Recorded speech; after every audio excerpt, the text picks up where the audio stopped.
Coach, game against Hibbing, state championship game in 1976. You must have some pretty fond memories. Well, yeah, I guess every member McHale. That's the guy they mentioned about McHale, how big he was and how good he was and how much he dominated the game. And we thought we had a pretty good team too. Absolutely. And we went up against them, and it was, remember the first half was kind of back and forth a little bit. And we finally figured, Link got 3 fouls in the first half. And he was playing like he had 4. And he was a little timid, and he let him go, and he had a couple of shots that maybe he wouldn't let him take before.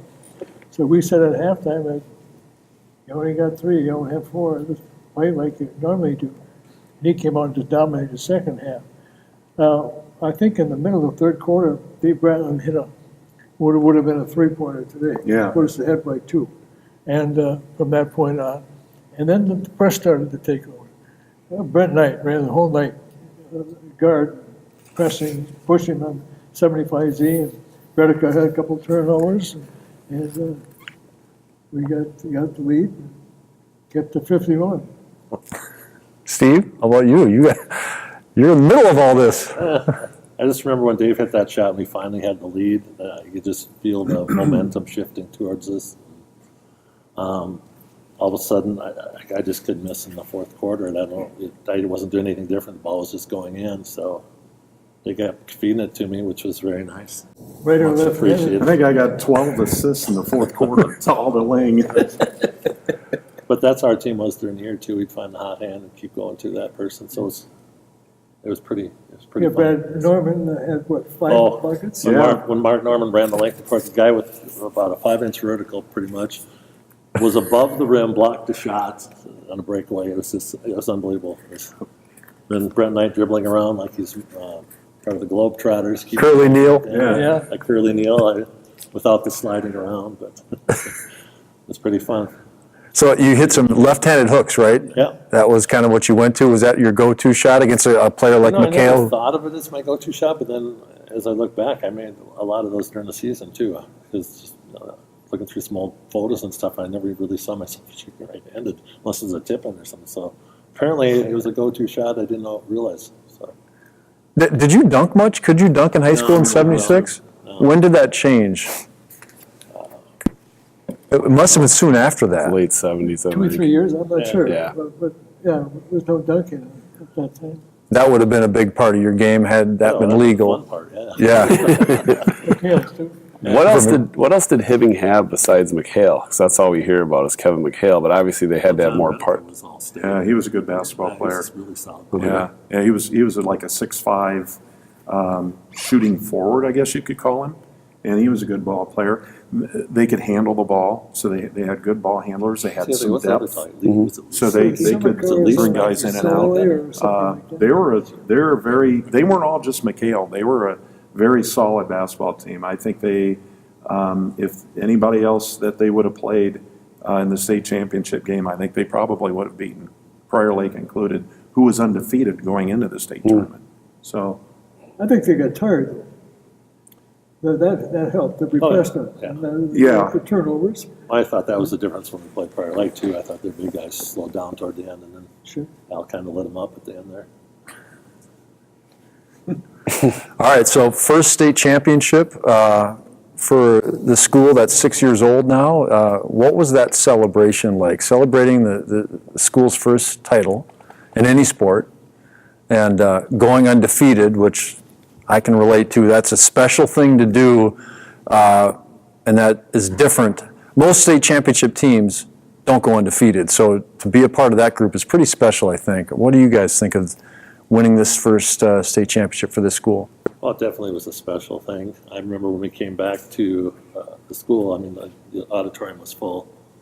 And luckily, Brent Knight, the other captain that year, got to speak first and said everything, so I didn't have to say anything. You don't want to talk? Ditto. Yeah, I didn't want to talk. Yeah, glad he went first.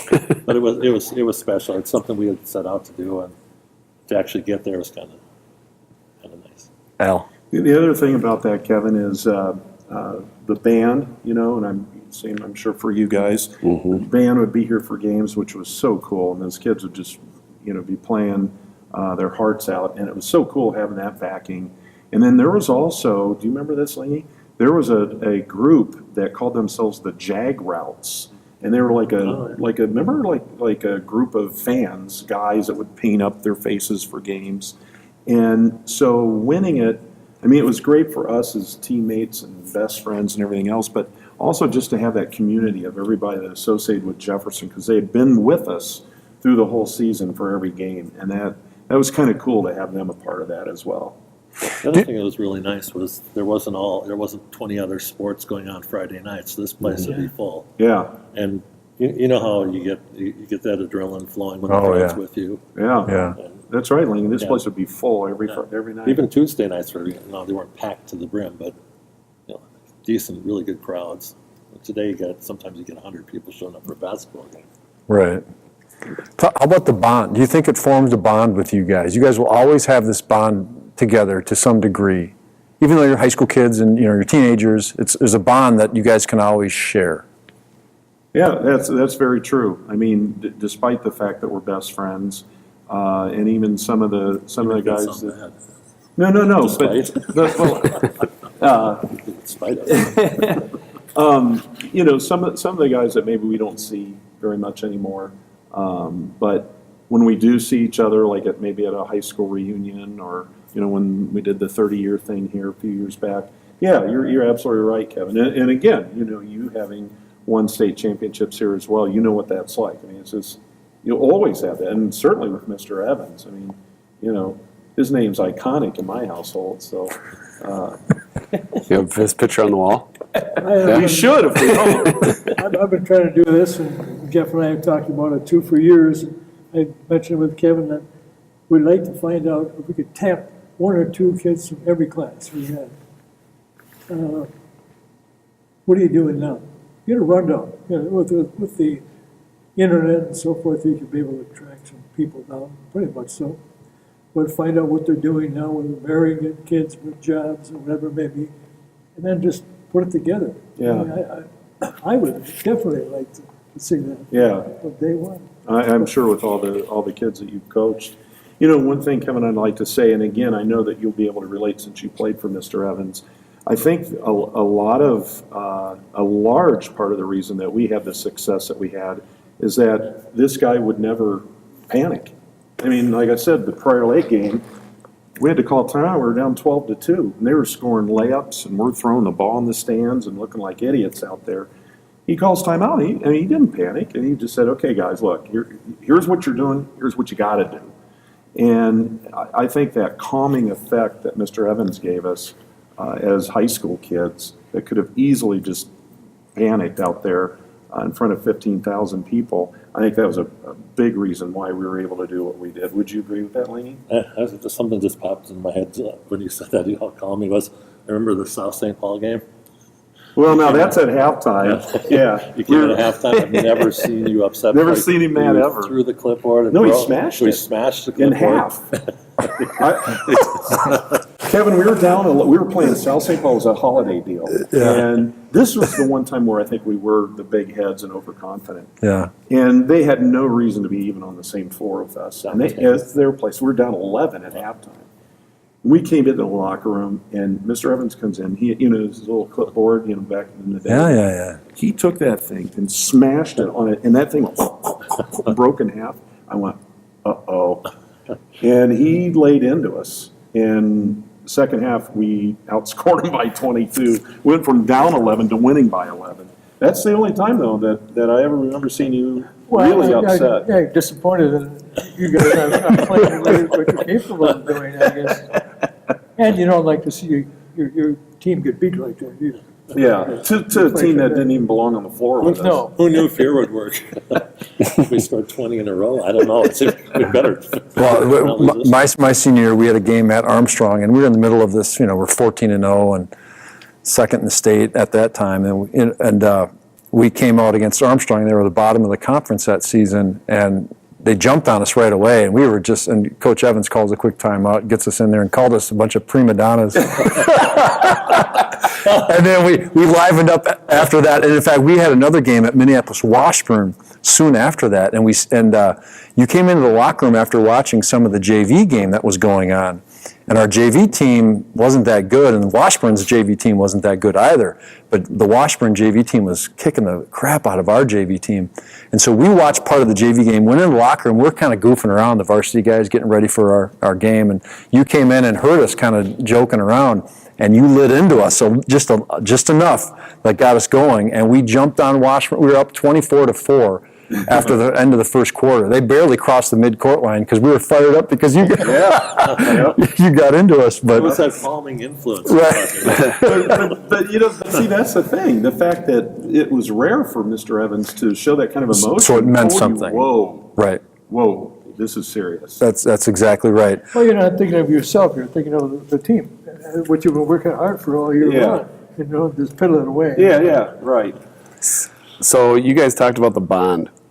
And so we had a question about winning and unity. Did the winning bond you guys together, or was the unity there before as a group? I think the unity was there before. Yeah. We just love basketball. Yeah. We spent every waking hour shooting around and Well, but playing every time we could. But you know what though? Honestly, what you're asking there, we also we'd go to concerts together, rock concerts together, and we did things outside of school together. And so I think just the fact that we were so tight anyway, it just accentuated the closeness we had as a basketball team. Again, especially between Lingy, myself, and Dave Bratland. Okay. Yeah. I think that's an important point that I looked at over the years, and I don't know, I asked Jeff about that now with coaching, whether they have that, you guys who walk out of the gym together, or always together, and whatever it may be, and that showed that you were together, in more than one way or another, not basketball. I don't, they happen that way now, Jeff? Yeah, it does. Some teams yes, some teams no. Yeah. But that's important. That just carried over to our parents too. Also, Yeah. Oh, yes. Also, Yeah. they did everything together. Well, you guys, Can't go into that. we now have the AAU, which is an entirely different element that's played into that, So I was going to ask you about that too, with the AAU and stuff, and you're coaching at Shakopee now. Do you see a difference with the kids, or do your groups play together a lot in the summer still like you did, or? We try to get them to, but if you've got a player that's really good, they want to go play with some better players because now it's all about getting into college. I think more than the unity. I just don't see the same type of unity with this AAU. I had my daughter go through that whole AAU thing, and by the time she ended her junior year of college, she was just burned out of basketball. It was just too much. And they're playing every weekend, 5 or 6 tournaments, practicing during the week. I mean, it was when we did it was voluntary. We went and played voluntary. It was on, and when they have to go, we have to. Everything's set up. Yeah, everything's set up. Here's what you got to do to get to your scholarship or whatever they're trying to get to. I just don't see the same type of unity in the teams. I mean, you get it with some teams, but not. It's in a smaller town. I see more unity than in bigger schools. Yeah, I know Coach talked about, he noticed that the kids, they don't react to mistakes like they used to. It's just kind of, it doesn't affect them as much. It doesn't, Doesn't bother them. doesn't bother them as much as it used to. Do you guys see that with the kids now too a little bit? Well, as far from the coaching aspect, yes, I see that. And it's hard for me because I'm not a screamer or a yeller. And I see kids turning the ball over, and I'll say, I'll pull them on. I'll say, take care of the ball, and they'll do the same thing over, the exact same thing. And I just look at them and go, I don't understand the thought process here. You should be upset that you turned it over 3 times in a row. You just let your team down. I mean, and we just told you what you needed to do. You went to the other side again. Yeah, it's hard. All right, I want to change directions a little bit. I want to talk about the 75 team, and I'm going to just throw a name at you guys and describe that person in 1 or 2 or 3 words, just kind of quick. All right, Coach Kevin Favre. Kevin Favre, to me, I look back over the years, is probably one of the best athletes None of you probably will agree with me. No, I The totally best agree with athletes that. to come out of the school. Yeah, He, definitely. in fact, you look at his senior year when he kind of floundered in the spring of the year in tournaments, had mono. And he missed, I don't know, 3 or 4 weeks and still come back and finished very strongly. He was just a good all-around athlete. Could Yeah, he play was. anything. Played soccer, I think. And he goes over to Normandale and all of a sudden they want him out for football. And he's all conference safety and so forth. So he's one of well, both the Favre boys were good athletes. But Kevin, I think, was just a little. Very quick, very quick. Steve. Good jump. In a few words, Kevin Favre. Quick competitor. Al. Quick, could jump. I know he was a high jumper on the track team. And Mr. Evans is right. Awesome athlete. Tom Kershell. Great basketball player. Could shoot. Smart basketball. He knew how to play the game. Understood the game. Probably in that class, probably the best basketball player all around. Yeah. Tom Kershell. In his group, I agree with that too. He as a sophomore, I don't know whether he scored about 5 points. Then he grew and just kept working, and he really got into the game of basketball. Look at today and what he's doing now, okay, with AAU groups and so forth. Tom Loris. Rugged. Physical, intimidating, around the hoop. Tom Loris. My neighbor across the street, and he was just tougher than nails. Yep. And right next door to him, our guard, Greg Peterson, and he just didn't know his own strength either. Work hard. Good typical work hard guy. Steve Winham. Winnie could shoot, as I recall, couldn't he? I think he was a pretty good shooter. Decent shooter. Yeah. I mean, for a guy, he came off the bench, if I'm not mistaken. He was like 6'5". So, I mean, that was kind of a nice guy to have come off the bench. Steve Winham. Good role player. Always going after loose balls. Pretty good jumper, if I remember right, too. Yeah, I So think always, so. so always going for the boards. So Very competitive. I think he probably was our leading scorer until Spencer came along and Cole Ulrich and some of these people. Really? And yeah, just hard working kid. Greg Peterson. He was also 75. Yep. Greg Peterson. Consistent. that's the perfect word. Why? Didn't make a lot of turnovers. Didn't force a lot of shots. Just did You knew what he you were did. going to get with him. Yeah. Greg Peterson. Just a hard-working guard and ran the show with the guard, set up things and so forth, played good defense. Just a complete ball player. Let's go to 76. The guys that aren't here. Norman. Hard worker, great rebounder. That guy could get position, and sometimes he'd get rebounds. You think, how did he get that?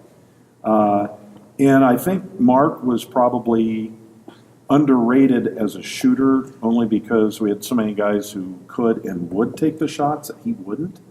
But I think he was probably an unsung hero of our team. Fundamentally solid. Did all the hard, dirty work around the basket. Was always willing to do anything it took to win.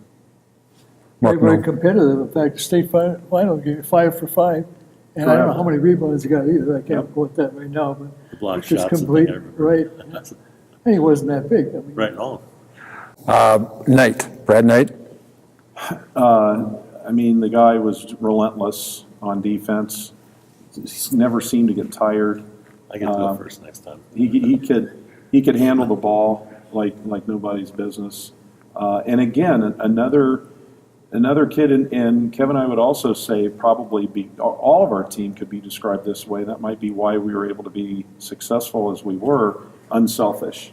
And I think we all were. I mean, nobody cared about who got all the points or all the accolades, this guy included, and he was the one that everybody knew. We were willing to dish, and whoever scored, we didn't care. Like I told you before, we wanted to be undefeated and state Right. champs. We didn't care who did what. He was the epitome of that. Brad Knight. Everything he said, plus he had a motor that would just not quit. It's kind of like John Havlicek. There's a heart condition that never gets tired. It's just all over the court. Energizing bunny. Just never stopped. He was kind of the Energizer Bunny for your team. Yeah, the state final